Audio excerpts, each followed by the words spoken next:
Good evening, everyone. My name is Soumya Tiwari, and I'm basically from Patna, Bihar. Currently, I'm pursuing my senior secondary education from Notre Dame Academy and have opted for humanities stream. Throughout my school life, I have been a progressive student and have shown a fair interest in co-curricular activities. I have been participating in various debates and public speaking competition and have secured medals in most of them.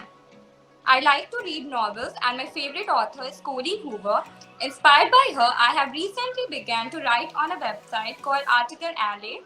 In my free time, I like to make scrunchies and also love to play badminton. I'm deeply compassionate towards poor section of society and towards street animals. As a result, I made myself a core member of two NGOs, namely Fatima Aegis Foundation and Bhuri Foundation. My compassion also links to my profession choice, and that is journalism, as I believe it helps in betterment of society. So that's all from me. Thank you so much for giving me this wonderful opportunity. I'm humbled. Thank you, Soumya. Okay, so why did you choose this course, Soumya?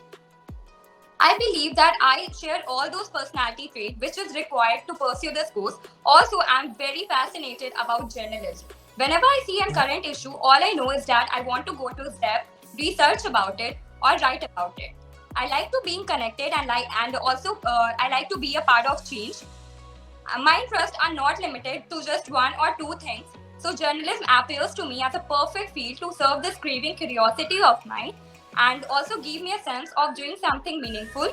Media not just help us to keep abreast of information, but with the help of its considerable influence and persuasion power, shape society and most important democracy.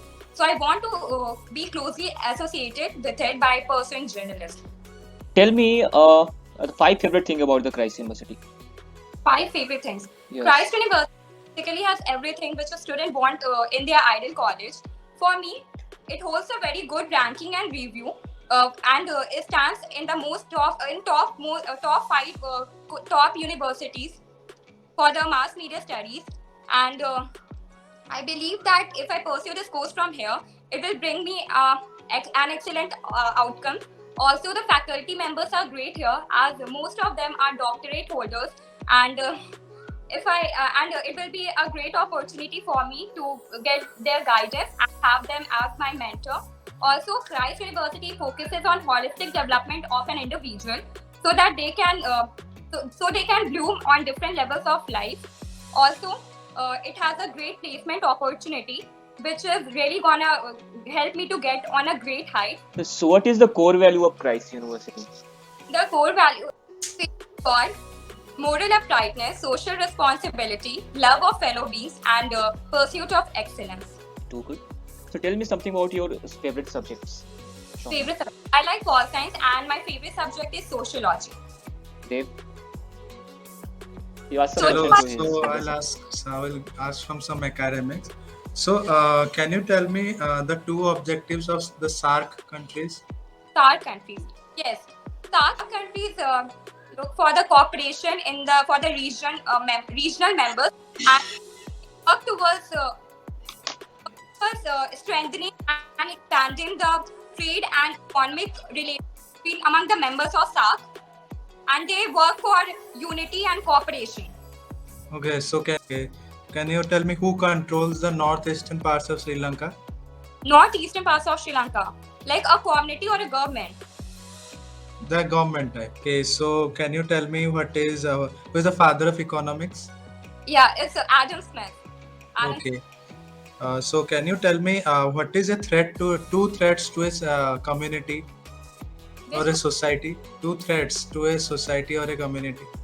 Our society, right? Yes. First of all, like talking about recent times, it is communal feeling. Like you might have seen that in the reign of BJP government, the communal influences have increased so much that there are like every day there are some counter movements or that are not meant. Those are like not encouraged in our society, and our constitution prohibits it. So first of all, it's a communal violence for me, and then second is the advent of fake news.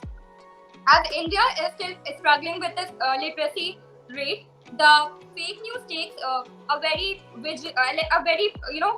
it be a bedrock of our society and help in disillusioning readers and deceive them. So I think these two are a great So yeah, so can you tell me two advantages of the Indian journalism and two disadvantages of it? Indian journalism are very prudent. Like in recent time, they have made themselves very much smart enough, and they are very vocal. Like they are interrupting, like they are covering every event that is taking part in our society with so much maturity, and and like their professional environment has got to a very much better level than it was earlier. And second, it is really working towards awareing people. I feel that. Okay, and the demerits are that sometimes while covering events, our media violates right to privacy of people. Okay, and we often see that they are interrupting so much that they don't understand the importance of secrecy of people have in their life. And second, I think that lack of transparency. I feel like some news channels are not being fair enough, and to some people, like to BJP, we have seen that there are many news channels who kind of favor it, even though it does not do good things for people or the society. Okay. It's targeting So according to you, as a journalist, how can you control the fake news that surrounds everywhere in the news media? How can you control that? First of all, there are three prongs to stop the spread of fake news. For me, it is rebuttal, removing of fake news, and educating people. Educating people is the most important, as they will know, like most of the people nowadays, they know that whatever they see or whatever they are hearing is not true. But there are still a majority of people who are lacking behind. They are not vigilant enough or educated enough to rely on what they are hearing or whatever. So they get easily digressed. And rebuttal, like we can correct the fake news by providing the correct, like verified information. Okay, and then removing. With the advent of great technology, we can many social medias like WhatsApp and even Facebook have made their algorithm to work in such a way that their platform automatically removes the fake news. So these are the best way, I think, to remove the fake news. Okay, so which magazine or newspaper is your favorite, or you often read them? Or Times, I read Times, which okay, is Times of India, right? So do you know who is the Times. only the Times? Okay, do you know who is the owner or who founded Times? No, I don't know that. Okay, so what do you like about the most about the other newspapers regarding? Do you read about Hindustan Times and other newspaper also, or you specifically read only the Times? No, magazine you said. Newspaper, I read Hindu. Okay. Okay, Hindu. Okay. Yeah. So Hindu, do you know who founded Hindu? Do you know who is our Minister of Information and Broadcasting? Yes, it's Anurag Thakur. Okay. So do you know who is our Railway Minister? Then Ashwini Vaishnav. okay. Okay. So we'll give you one micro presentation topic. So you have to think about like 30 seconds and you can carry on. Okay. So your topic for the micro presentation will be the role of the journalism in the Indian future. Indian future. Yes. Okay. Give me 30 seconds. Okay. Ready? Yeah. Okay, your time starts now. Yeah. Okay. As we all know, media is considered as the fourth pillar of democracy. And until the democracy survives, no one can remove media, okay? Because it is a great agency who work for people, okay? And it is the voice for voiceless people. Media helps in awareing people by using different content to educate different section of people based on their understanding capacity. I think that media in future is going to democracy, and with the help of its considerable influence and power of persuasion will shape society and most important democracy. So what I think that media is never going to fade away until democracy is going to continue in our country. In our country, most of the people are really, you can say, addicted to news. Okay, so in basically our country, media is surrounded more towards news and entertainment. Being a youth, we can never ever imagine our life without a social media, okay, or an internet. These also comes in media, right? So what I feel like without media, there will be a lot of us who are getting impacted. Okay, because most of our daily routine is depends on media. We get information. Even this interview is possible because of the advent of media. And with the help with the developing time, what I feel is that media is going to expand and strengthen its influence, not just in India but all over the globe. That means all over the world. So, Soumya, do you know who is our Chief Justice of India? Yes, I know. It's NV Raman. So, do you know who is the Education Minister? Dharmendra Pradhan. Yeah. So, what do you know about recent Sri Lankan economic crisis? Can Yeah, you elaborate see, few points? the current situation of Sri Lanka is very much similar to what happened in 1970s. In 1970s, the country struggled with the debt and food shortages in country. Currently, the situation of like normal people in Sri Lanka is very much worse. Like it's worsening day by day as the price is has skyrocketed due to limited supply.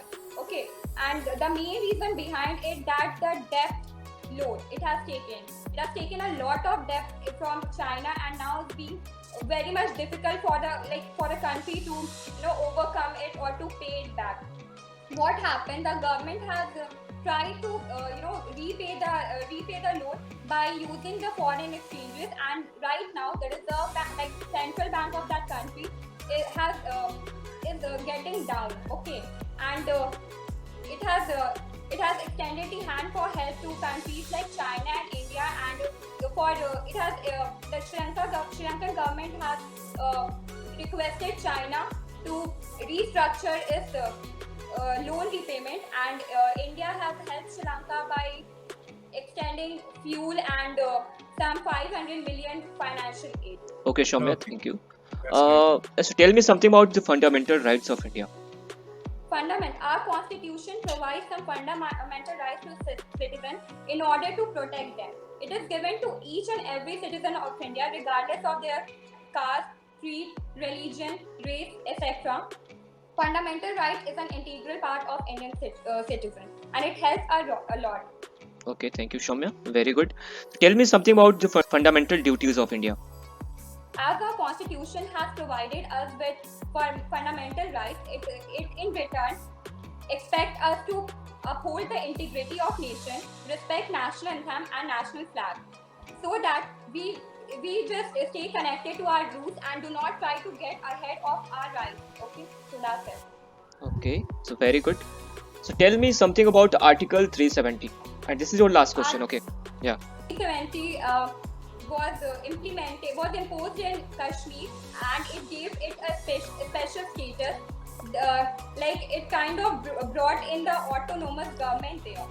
Like no central government had any right to just get into the state affair and work for the betterment of citizen or for the state because of this article. And because of this 370, especially the minority community, which was Kashmiri Pandits, struggled a lot. So in recent time, like in 2018, the Article 370 got removed, and now Kashmir has been integrated just like any other state in India.